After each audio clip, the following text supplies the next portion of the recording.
Welcome to Radio on Fire, home of the Diamond K Show. Diamond K in the house. And now for your urban news and entertainment report. Here's your host, Diamond K. Oh my goodness. It's the Diamond K Show. Okay, on the line we got Jay Jackson live in Atlanta. What's going on, man? What is going on, broski? What is going on, Diamond? Happy New Year and all of that. Yeah. It's crazy how it just rolled up on us, right? yeah, definitely. 2024. Goodness gracious. I don't know what it is. It's flying by. I thought we'd be flying in cars by now, Diamond. What's going on? So of course, people using the expression "broke the internet." Katt Williams broke the internet. You had a chance to see Shannon Sharpe and Katt Williams. I definitely. Now, I'm going to say this right now. I've been a Katt Williams fan for a while. And yes, I definitely seen him over there with Shay Shay. Shouts out to Shay Shay. He's been having some real dope. Shannon Sharpe. He's been having some real dope interviews over there. 20, and counting. Yes, I've seen the interview, but, I just feel like, everything he was saying, he was, Shannon was coming with the questions, and how Katt is, he wasn't holding back. I mean, that's how I look at it. So you looked at it like it was just a conversation between friends. Is that what you're saying? No. I feel like he was having a conversation, just addressing the record. And it been a lot of stuff out there. And like I was telling you off camera, Diamond, I look at it like this. A lot of people came for him, said some things about him, and I don't know who they thought they was talking to, but just thought he wasn't going to respond. But Katt had to come hard with it, and he had to address the situations. And to me, I'm glad he brought it to the Shannon Sharpe show. Somebody that's neutral, somebody that wasn't going to be biased about the situation, and he addressed all of the things that was out there. And, I think Shannon going straight to the top with that because, man, you talked about it. And I want to ask you, how you feel about the situation, about Katt and what he addressed. He brought up people taking jokes, taking some of his material. What's your take on that? Because I got my own take. Well, for me, I'm the type of person I never like to hear somebody playing the victim. Okay. I don't have a lot of sympathy for folks playing the victim. Donald Trump plays the victim. Katt Williams playing the victim. Woe is me. Somebody stole my joke. What? I don't know. I just it's not a signature joke for Katt Williams. It wasn't a signature joke for the people he say stole the jokes. People in hip hop, sample music. The hip hop culture is built on the foundation of using disco breaks and other breaks. Rappers recite other rappers' lyrics. Snoop started it doing other rappers' songs. People do. It happens all the time. A joke, you can't copyright a joke. He said, "Why did the chicken cross the road?" I said, "Why did the chicken cross?" Whatever. But that's such a small part of that 2 hour and 15-minute conversation. But that part aside, there were some lies told. He ain't read no 3,000 books for 1 year. He ain't run no 3.9. It was in the contrast. So when I say lies being told, he's being sarcastic, right? And so it was sarcasm mixed with real things, and I thought it was good for urban comedy. Nobody who didn't like Katt Williams left that interview liking him, and nobody who whatever your view was going in was your view coming out. The comedians that he talked about, if you like those comedians, you still liked them. And so it wasn't nobody, I don't think, lost anything. Now I'm gonna say this, right? I don't know what you got going. I don't know what Katt did to you. But My situation is this. I feel like he was addressing the questions that was asked to him. Now, I've seen some of the videos. I don't know if you've seen the videos, but to me, clearly, those guys took some of his jokes. And not only that, right? I'm gonna say this about what Steve Harvey, right? Because I like Kings of Comedy. I'm a Cedric Entertainer fan. I'm a Steve Harvey fan. I love what they did in the business. You get what I'm saying? But when a man walk you on stage, introduce you, you get on stage and you kill it. Then a couple of years later, you see the same person performing what you did. Now, like you said, you compare Katt Williams to the hip hop culture, right? Now, back in the days, we used to call that biting. You remember that? Remember when we used to call it biting. Hold on, we used to call it biting. He's taking my style and he's taking my concept, and then and that was a problem back in the days. When you was not original, when you wasn't authentic, when you didn't bring something to the table where people can say that's who you are. So yeah, you can. And the thing is about some people when it comes to sampling or using somebody's skill set or something like that, right? That can be done, but to me, what was always done is you always let the person know where you got it from. Yeah, give him credit. That's what that's a form of plagiarism. But here's my thing, and I don't want to spend a whole lot of time on it because to me, it's not. I mean, joke theft is probably as old as comedy, right? And a lot of comedians have been accused of borrowing jokes without crediting who it came from.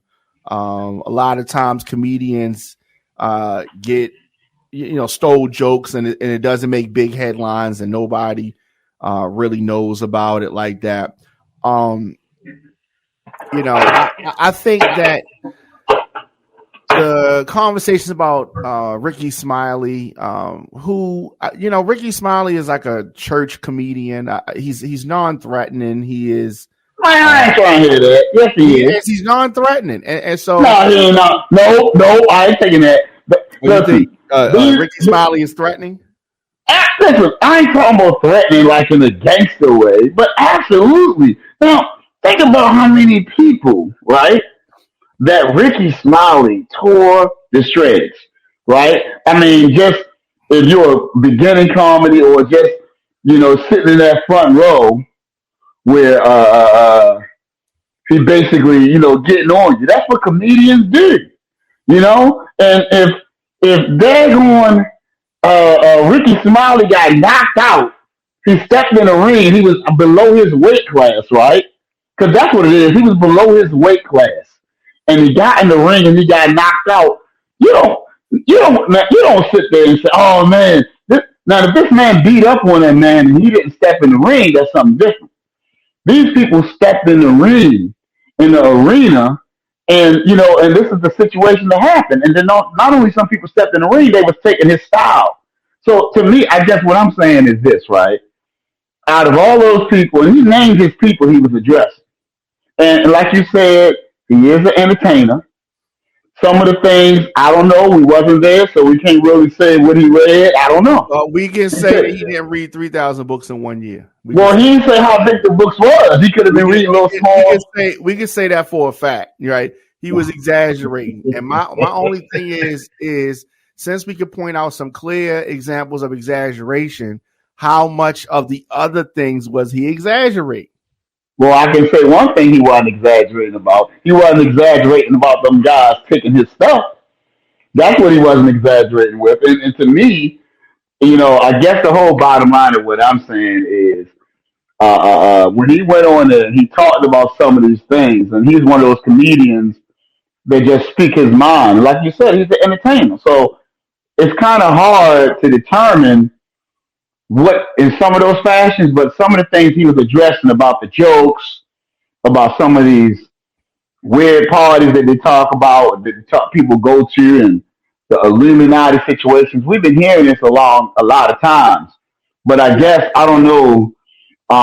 In these particular cases, yeah, he wasn't the first person to talk about it and says how some of these people where they got it and how they got there and stuff. I think some of these things need to be brought out, Dom. I'm not gonna lie to you, man. You know, because there's so many of our young generations or people that's trying to come into business and just see somebody at top, and you want to get there, and you don't. They're not telling you. All they're doing is telling you to work hard. Well, in what fashion? You know, what do you mean? What do you mean by work hard? You know, you mean work hard or work hard? You get what I'm saying? So it's kind of one of those situations. Yeah, I hear that, right? And when I hear interviews like this, explosive interviews, expose interviews, I like them to be just as much reflective as they are pointing out the faults of other people, right? If you want to tell me what everybody else did wrong, I need to hear what you did wrong. Right? Nobody's perfect, right? All I hear is that Katt Williams telling this fantasy like he's the most studying of the craft person and everybody else is taking shortcuts and he's the one that's in the gym working on jokes. Fuck out of here with that. Like, well, he ain't knock out none of the greats. He ain't saying about David Chappelle. He ain't saying about D.L. Hughley's. As a matter of fact, D.L. Hughley was laughing about the situation because I guess what they say in laughter, right? There's some truth in laughter when a person is laughing. You know, when you say a joke, the reason why you laugh about it because you know it's kind of familiar of what's going on. So some of these people was kind of laughing about the situation because they know he got some truth in what he's saying. It was entertaining, right? It was entertaining. But. You know, I don't know. And at the end of the day, I don't think that anybody has been hurt by it. I don't think nobody's ticket sales going to go down. I think that if he has something that is, you know, he's got his dark matter tour, whatever, coming up, going. And that's cool. And I like to see some excerpts from that and see if it's actually funny because for all these people now that's on the Katt Williams bandwagon, Katt Williams' last Netflix special from earlier this year was not funny. Okay. Okay. I give you that. Not funny. Not even a little bit. It wasn't even not even a little bit funny. But check it. But check this out, Diamond. Think about the people he having this conversation with. Did they have any funny? I hear you call. I'm saying I hear it. He had a Netflix special, and it wasn't funny. It wasn't funny at all. And so let's hope that this one is funny, especially since he's shining all this light on himself. And I hope that he's able to tell some jokes, some actual jokes. You know, so Katt Williams, is he in your top 5 of all time comedians? No. Whoa. Hold on. Katt Williams ain't in his own top 5. I mean, whoa, you can't hold on for a minute. Hold on. How you gonna? That's what kills me. You can't, when it comes to comedians, there is no top 5, right? You can't. It ain't. Let me ask you this: who is your top 5? Let's go. Top 5 of the last 25 years is Katt. Okay, what's your top 5, Dom? What's your top 5 of all time? No, whoa. Let's just start with let's take it slow, like let's take it in this generation because of all time, that's kind of low. If you want to say of a current generation, I would say Dave Chappelle. I would say Chris Rock. I would say Earthquake. Oh, okay. I'm gonna go. Hold on, you got him third, but okay, I'm gonna see where you come. I'm gonna see where you get the line of I would say. Okay. I would say. What's dude's name? What's dude's name? The white dude with the bald head. Oh, you're talking about? I forgot his daggone name. He's way funnier than Katt Williams to me. Whoa! What's going on, man? Hold up. Way funnier. Katt Williams is probably in the top 10, but he's not in my top 5. So you got old boy. I forgot his name. Everyone come to me in a minute. You got him over Katt Williams. I got Earthquake over Katt Williams, definitely. You got Earthquake over Katt. Yeah. Now let me ask you this: When the last time? I might put DL Hughley in that. Oh, you is something is going He's in my top on. 10. Katt Williams is probably 10 or 9 in my top 10. Oh boy, I don't know. I don't know, Diamond. I don't know. I'll tell you what. Name one Katt Williams special. Name one. No, I can name. I don't know the names of it. You can't Hold on. Listen, but I'm gonna tell you this though. I can't name what he did in movies and trying to match that with stand up. And when I said those, I was talking about stand up. I'm telling you, stand up. Now I'm gonna say this truthfully. Name the name of one of his stand ups. I can tell you. Listen, I can't name the name of the stand up he did. It's not funny. It's not memorable. No, the only people I can remember the name of his stand up. You can name. I can name Eddie Murphy. I can name Martin. And I can name Chris Rock. Everybody else is a blur. The names of even Kevin Hart's tours. All I know is what they were doing. The president type. What is it called? Head of state. You can't do the same thing with Katt Williams. Oh, hold on now. Hold on for a minute. I tell you what. We're going to see all of this, right? I'm going to end it with this on my Kevin Hart because I'm a Kevin Hart fan, right? And I'm going to say this. Even the greatest of all times, right? Monique is funnier than Katt Williams. Whoa. Then why was he trying to headline on the show? That's a whole nother conversation right there. That's a whole nother conversation. And y'all can hear about that on Willie D show. I watched that on there. Shouts out there to Willie D and Katt Williams. To me, I love Willie D. Watching his show versus Shay show, it was two different types of interviews.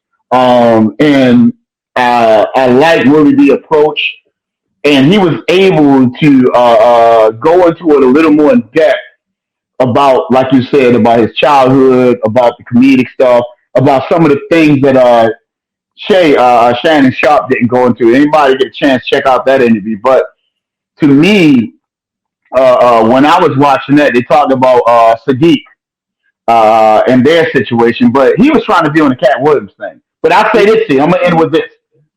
Sadiq, you talking about, he's from Texas. His name Alan Sadiq, what's his name? I forgot his name. He's Sadiq. He's a new up-and-coming comedian. Funny. He's a funny guy. I've been checking him out online. Anybody know what I'm talking about, put that in the comments. But he's very funny. Right. And his name is Sadiq. His name, I forgot his name. But you done seen some of his jokes. It's on TikTok and be popping up always in the algorithms. But he was trying to tour with Katt Williams, and they had a real, Willie went into it with their beef because he's a new up-and-coming. He's one of those raw new comedic talent.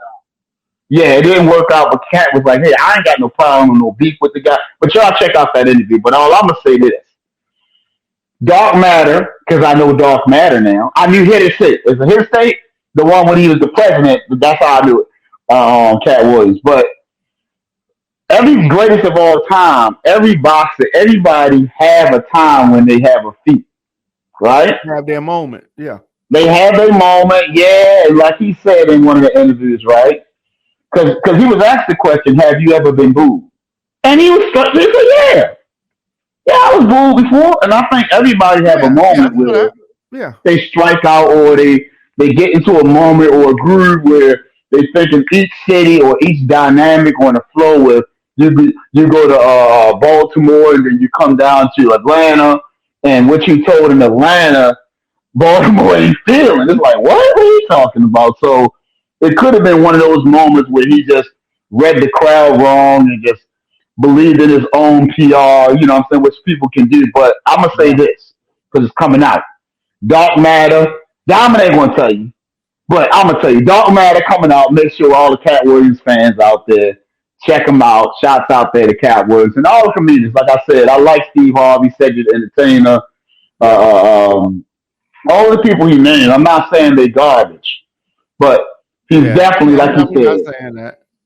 Yeah, he's definitely. And some of the things, I don't know. I wasn't there, but I loved the conversation and the interviews. It was very entertaining. You're right. Yeah. And so have you been able to go see The Color Purple? Bill Burr. Bill Burr was the comedian I was thinking about too, by the way.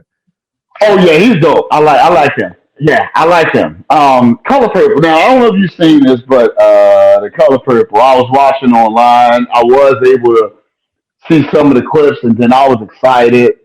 Get with the family and check it out because I remember the last one. It was a very. Y'all went to the theater and watched it. Well, I was planning on doing that, but I've been paying attention to the whole making, and I like the way you got three powerhouses. You got Dagon and the actors and people that you got Quincy Jones, you got Dagon, Steven Spielberg, and you got Dagon Oprah working on the casting and the production.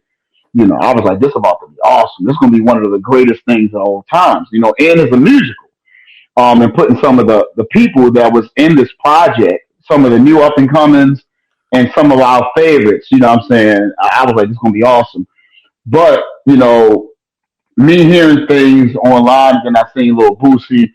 I don't know if you know it, Diamond, but the actual Color Purple was a book. It was written by Alice. I forgot her name. If you can pull it up, but it was a book. She used to be married to Tracy Chapman, and she wrote a book, and it was basically now it was being pushed. Like I was checking out little Boosie, and I have nothing against the LGBT community at all. I feel like you should have an opportunity to live your life the way that you want to live it and do the things that you want to do. I do feel that way. But I feel like just like with sexual content or any of these matters, right? When you're dealing with young people, young kids, I feel like just like gangster music, right? I don't think that this young generation or young people, when it comes to explicit music or movies, you need to introduce them because they're basically trying to figure themselves out. So when you introduce a reality that ain't really reality, it's just what you see, and there's a little more into it, when it comes to relationships. It's not always, see, what I don't like is how when relationships is always pushed, when you're seeing the agenda as a sexual content, because there's so much more to relationships than just sexual content. So when younger kids see certain things, the first thing that comes to their mind is what they see, and that's what it is. So I guess when I was looking at The Color Purple or expecting to see this movie, I didn't know that there was a deeper message outside of the message that I've seen in the past with Suge Avery. And we knew when we seen the old movie with Whoopi Goldberg and Suge Avery, they touched on it because, yes, it always been happening. Relationships and love is love. You can't basically, love is something that chooses you. It just automatically hits you, and whoever you love is who you love. That's just how I feel. And it was touched on, and then you had a woman being sexually abused by her stepfather in a movie. Color Purple was very deep. You get what I'm saying? The abuse, the physical and mental abuse of what people go through in the uprise. That's what I took out of the movie, of empowerment. But now, from what I'm seeing, is a whole nother agenda being pushed in the movie. So it just kind of like made me fall back from being able to check it out because I don't know what I'm getting into or let me get it or anything like that. So Boosie has affected your view on The Color Purple? No, I went a little deeper in depth. And I'm going to say this, right? Check this out. I know what you're saying because I heard you say it like that. Now, check this out. We know Boosie, and when it comes to, shouts out there to little Boosie, good colleagues, I had the opportunity to be around Boosie down here in A. And, I mean, outside of being on camera, I really, really, really like Lil Boosie. A lot of people only see him on camera and see little clips. This guy is a real nice guy. You get what I'm saying? He's really into family. He's a very approachable person, respectfully. I mean, mannerism and everything. So what I see on camera, right, or seeing little small clips, it's kind of hard for me to be able to just take, Lil Boosie, I know he won. Why am I letting him? But what I'm saying is, the way he parent and the way he do things with his boys and all that, to me, if something had affected him to a point, he's like, oh man, this is too much for me. It's kind of like if you got some gangsters and they go and see something. They like, oh man, this was too much for my eyes. I wasn't expecting this. And he got his little kid. So to me, I know when I hear from Boosie, he's going to be as transparent as he can be in letting you know what's going on. He's not going to hold out. He's going to let you know. Hold on, you shaking your head. But to me, I'm shaking my head because he cusses in front of his exactly. He had strippers. He brought strippers around his son, have him doing lap dances and all that. And so I haven't seen The Color Purple, and this is something that surprises a lot of people. I never saw the original Color Purple. I have no intention of seeing either of them. My sisters used to, and my mother and them used to watch Color Purple. We had the Color Purple, the original one, back in the day. Mm-hmm. Anytime they wanted me to leave the room, the way to get me to leave the room is put on The Color Purple. And so, I just, I've caught little bits of, scenes that my sisters would sing, and say different stuff. And of course, I know you told Harper to beat me, that kind of stuff. I just know that from my sisters saying it around the house and other people saying it. It's not my style. It doesn't interest me at all. But to think that the person who has strippers around his preteen son, that something he saw in The Color Purple is going to be too much. I find it very, very funny. But think about that though. Think about it. Someone that is, and I say this: everybody have a right. It's their prerogative, their kids. Everybody have a right to around their kids. No, I'm not. To me, again, if that's the way with your legacy, what you want to do with what you want to do it with, that's fine. But what I'm saying is to someone that is that choosing the right words, what's the right word for it? Decensored in a way. And something like that got him like, whoa. That's kind of a buyer beware type of situation. It's kind of like you get and I'm not comparing to this, but I'm just using this as an example. You get a junkie on the streets, they're getting high all day long, right? And this time he go, hey, high. I'm like, hey man, don't mess with that stuff right there. It'll kill you. Some people say, man, what you know? You get high all day long. Now, if he's telling you don't mess with it, he got a lot. To me, I'm a kind of listen to him because of it kind of made him way to say, hold up for a minute. It's kind of, I look at it like a buyer beware. Everybody got to each his own. I mean, when I did watch The Color Purple multiple times. I don't know about that, but okay. I feel you. All right, well, go on for you. Go on again. Also in this discussion, Taraji P. Henson has been, sparking some controversy, talking about, despite the fact she's been in some of the biggest movies, she was underpaid compared to the co-stars. And she told Gayle King that she was tired of working so hard, being gracious at what I do, getting paid a fraction of the cost. I'm tired of hearing my sisters say the same thing over and over again. You get tired. I hear people go, you work a lot. I have to because the math ain't mathing, she said. And so she was talking about different stuff, and she's in this Color Purple movie. And she's supposed to be doing a sit down with Oprah, and Oprah's trying to get ahead of it because it does look kind of bad that she's saying this now. Ironically, Vivica Fox said that I don't have that experience. Like, I get paid my money, but I feel for you, kind of like. What do you think about Taraji P. Henson? Do you think that female actresses do not get paid what they are worth? Or is it just she negotiates some bad deals herself? Well, I'm gonna go back. I'm gonna go from your backwards, and then I'm gonna go forward to what you're saying. Addressing what Vivica Fox said. First of all, shouts out to Vivica. I had an opportunity to meet Vivica, do some work with Vivica. She's a very approachable person. right there on the spot. As much as people may not think that because she is our diva. Very approachable, very friendly, very down to earth type of lady. Shouts out there to Vivica. Now, I think that the clip, because we're in media, we're in production, of them catching her running and gunning and grabbing that clip was terrible. I think that her answer, that was like one of those loaded questions that they hit her with, and then they took that and ran with it. I don't think that she was speaking directly on Taraji. I think that she was saying in her particular case, and not even talking about the negotiation situation. I think that for the roles and things, now keep this in mind about Vivica that a lot of people don't know. Vivica is an executive producer of movies. Vivica is a director of movies. Vivica is a producer of movies.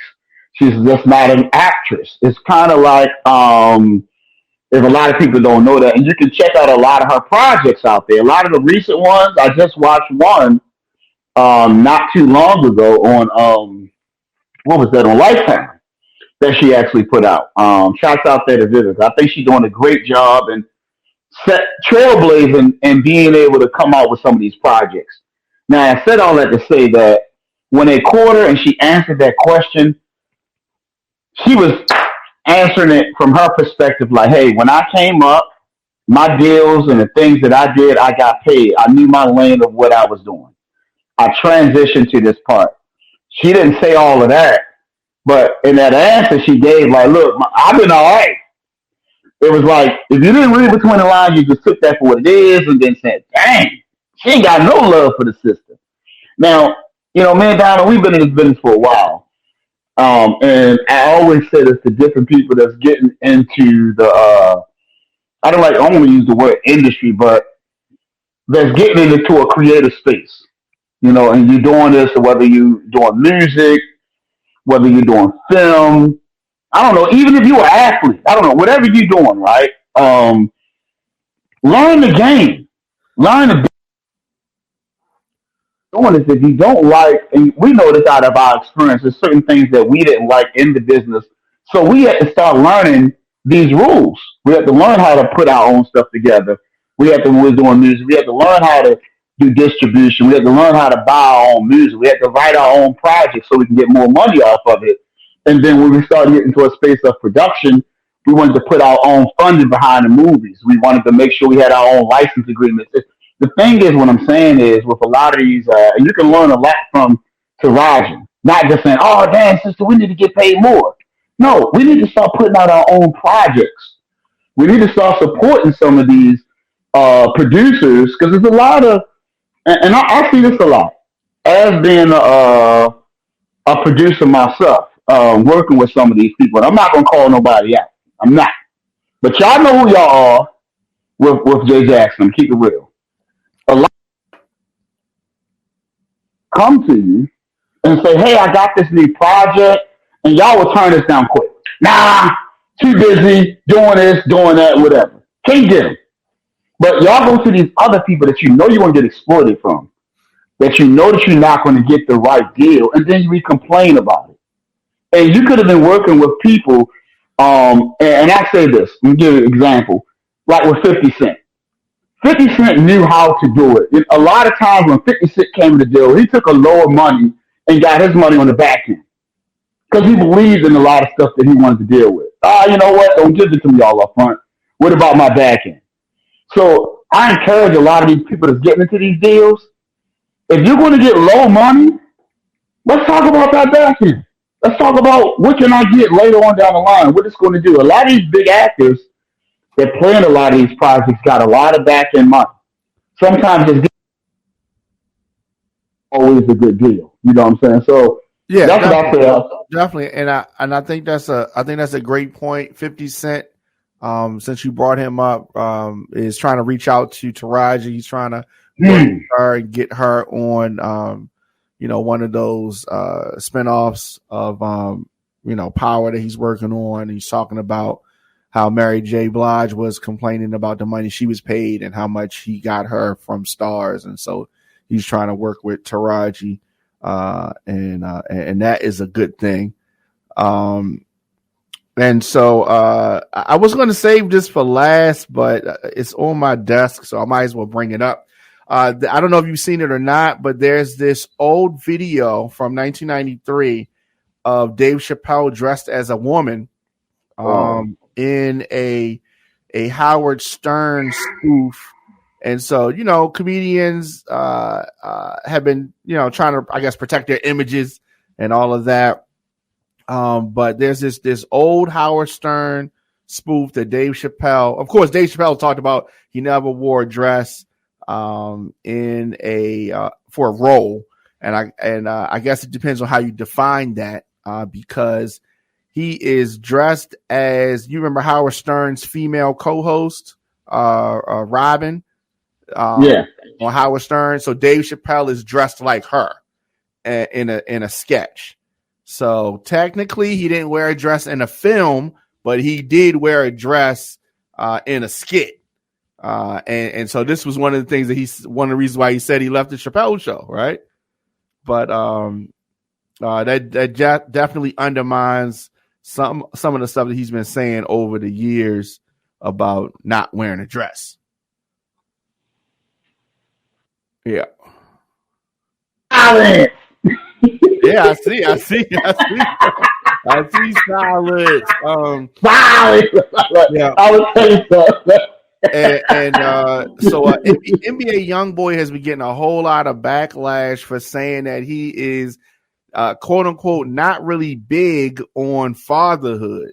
That is an outrageous statement. And he said this in an interview with Bootleg Kev. He did a long form interview with Bootleg Kev, and he's been putting clips out. And so he says that I'm not really big on it. To be honest, it's a crazy topic because I'm not the type to sugarcoat nothing. My kids and I bond a lot, but I'm mostly really inside. Yeah. So what do you think about that? Now I'm gonna say this, right? Because I like NBA YoungBoy. To me, I think of this time right now and how he moving. I just first of all, I'm gonna say this to be completely candid. Now, that's something he should have thought about before he had all these kids.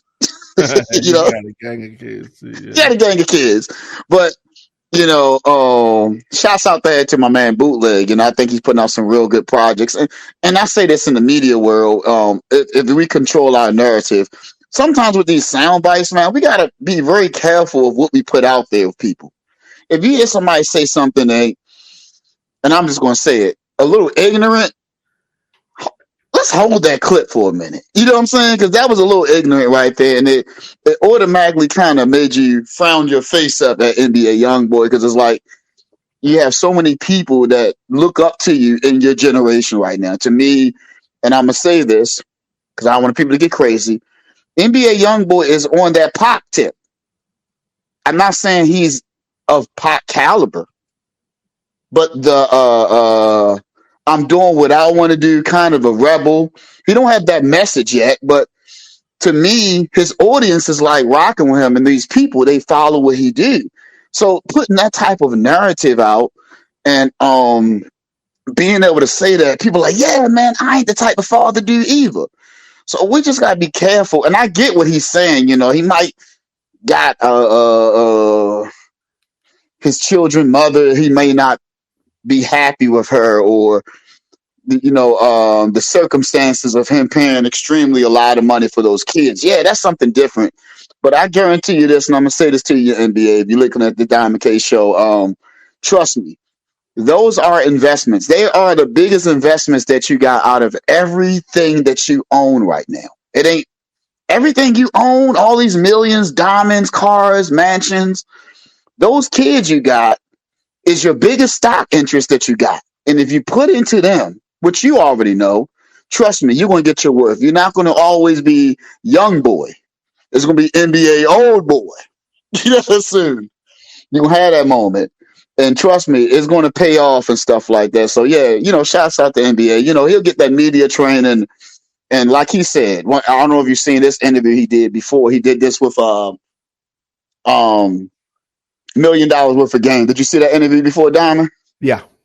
Yeah, when he's out there, and I like that interview. And he was very candid about his team. He said, "Man, I'm doing this by myself."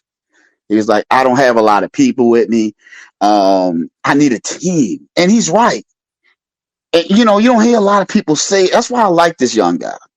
And when he said that, it made me want to reach out to him. Like, "Hey, bro, I help you out." I'm just saying, you know what I'm saying?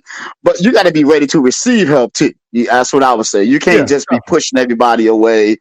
But I just, good luck to the brother, man. I wish that things do work out. I think he have a lot of power. I love his transparency. I love what he's not willing to budge with somebody for this or that. But I think it's a little misguided, but somebody can get around him to help him out. If y'all know him personally, get around him, get him into a good space where he can start trusting people, because there's trust issues going on. So that way he can get back on that right track, man. Shouts out to the NBA young boy. I think he's going to do some big things down the line. Yeah, definitely. He is definitely somebody that hip hop fans of a certain age really listen to. And so I definitely want him to win. And, just do the best that he can do. Like you said, kids are, he may be one of those type that his kids are kind of young, and maybe when the kids get older, he might have a better relationship with them, because it's everybody is not cut out for the little kids. You know what I mean? I agree. I definitely agree. And I got to say this to you, and I know you want this before you get out of here.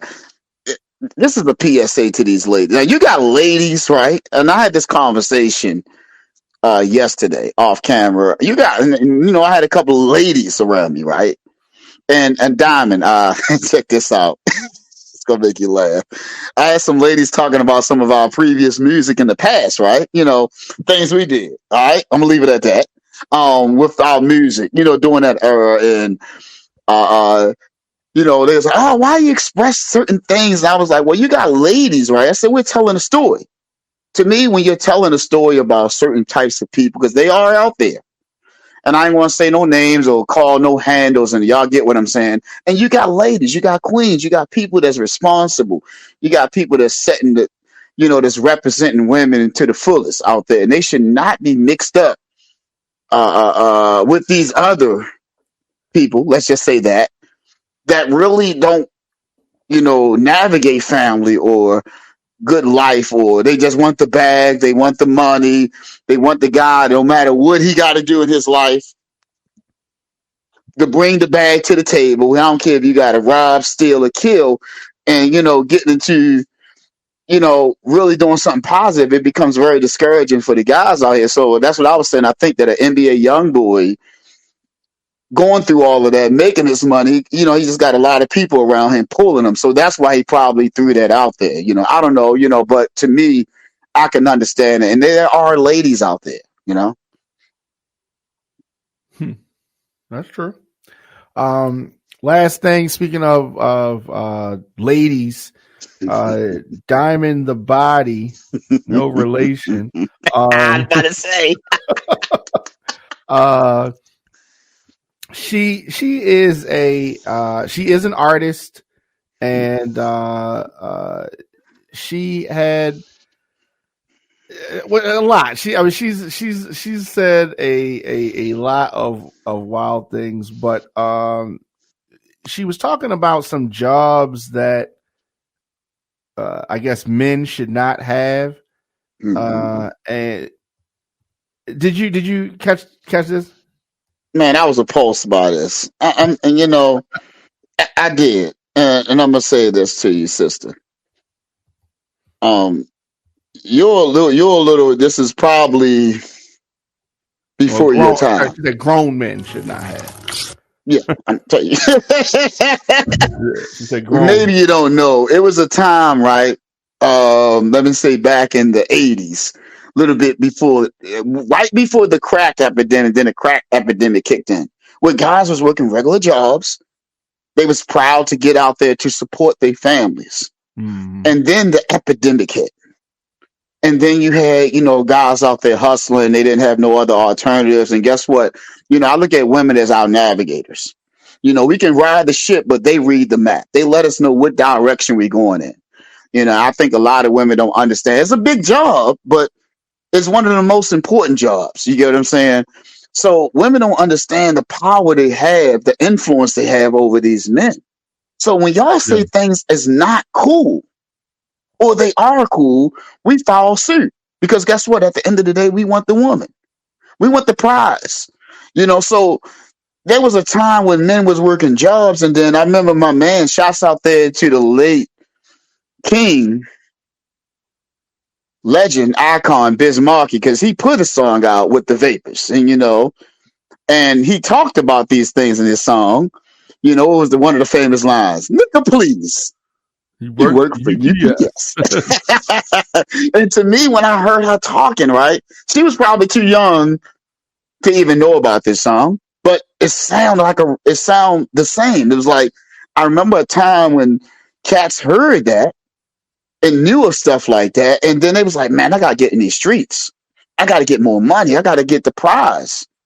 And it just changed the narrative of who we are. We started killing, we started robbing, we started doing other things. And we was waiting for women to say that's not cool. You said Jerry curl's not cool. Yeah, said, but I don't think that they're everything you said is right, and I don't think that there's any harm or shame in an honest day's work. Absolutely not. Whatever you do, I don't. And if you got some women that have this type of standard that their men gotta have this or have that, but definitely I want guys to know there's no harm or shame in an honest day's work. And if a lady doesn't respect your honest day's work, then that's definitely not the lady for you. I totally agree. I look at it like this, Diamond. Did this go both ways? Are you saying that women should not work in these places? They should not work in department stores to feed their kids. Men don't do that. A man to take a woman fresh out of McDonald's, work the uniform on, and accept that for who she is. We don't even do that because we, a lot of times, women do it too, but a lot of times men can see the beauty and all that, and see the potential. Mm-hmm. And that's why you have men that see, even if you see that, we know people that's met women in the strip club, like, girl, why you working here? Why you doing this? Like, you can be doing this and doing that. You know what I mean? And he sees something in her, or even, like I said, fast food, whatever they doing. Because whatever you're doing doesn't mean that's what you're doing forever.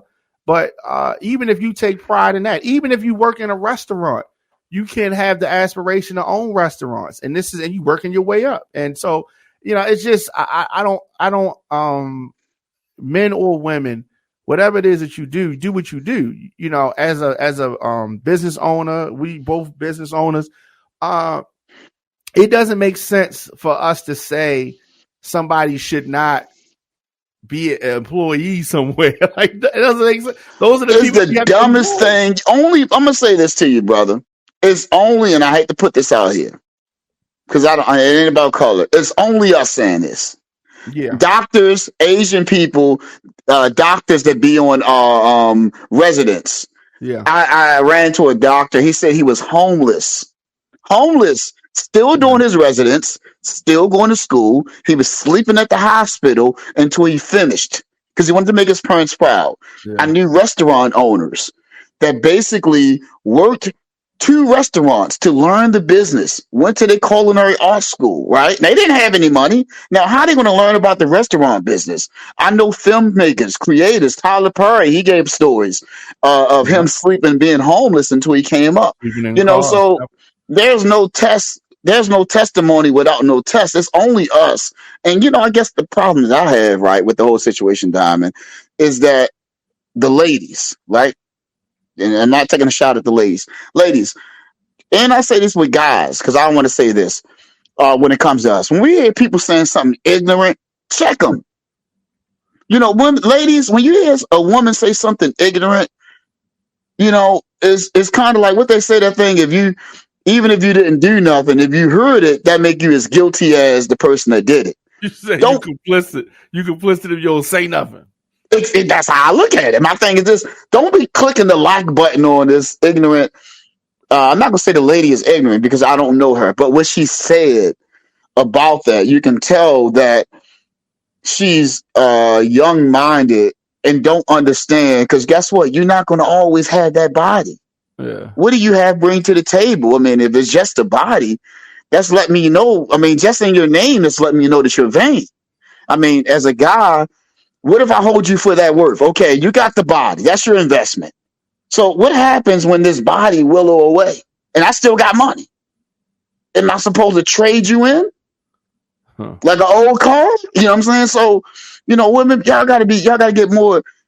And there's a lot of ladies out there that are educated. I hear this always. I heard this come out too. And I end on this diamond, provider.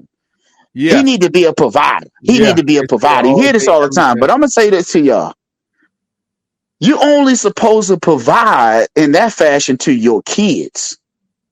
That's what you're supposed to be a provider. If you have kids with a lady, you're supposed to be a provider. Y'all supposed to be partners.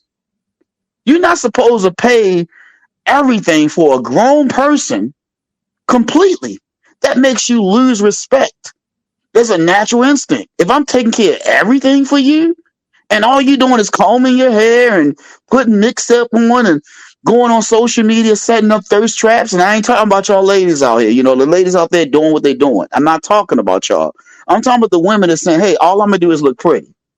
And I want you to do everything. I want you to take care of the kids. I want you to pay all of the bills. Because all ladies ain't like that. They're like, nah, I'm going to pay my way. We're going to be partners. We're going to get bank accounts. We're going to get loans. We're going to open up business together.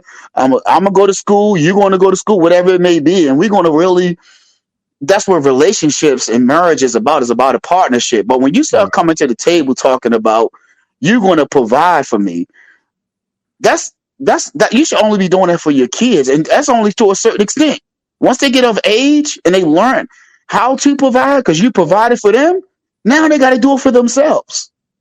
So, women, y'all got to be real careful with that word, because that's why some of these people out here lose respect for you, and they go out here and, get alternatives. I'm not saying that's always the case, because, each his own. Guys, people do their own thing. That's why they cheat? I'm not saying always the case, because everybody got their own story. But it's definitely us. This is definitely a chapter in the book. Let's just say that. This is the reason why, because nobody want to be, when you're in these certain types of relationships and you're dealing with this, nobody want to, you want a partnership. You want to be, as much as women don't know, men with their mothers were taken care of at one point in time, right? We were by a woman. So to hear a woman that took care of you as a man say, I can't, is a weird space for a man. He's like, what you mean you can't? My mama took care of me, my grandmother, my auntie. I come from women that, I'm not saying solely take care of you, but coming to the table as a partnership. And I know you got just as much strength as me. Let's meet each other in the middle, and I guarantee your relationship will go longer. Asking somebody, telling them if they're in school or they working for the sanitation company or working at the post office, that's not enough to get a Lamborghini. Let y'all know Lamborghinis are trash. They depreciate. She ain't say nothing about stock options. She ain't say nothing about a 401k. She ain't say nothing about pensions, because you get old.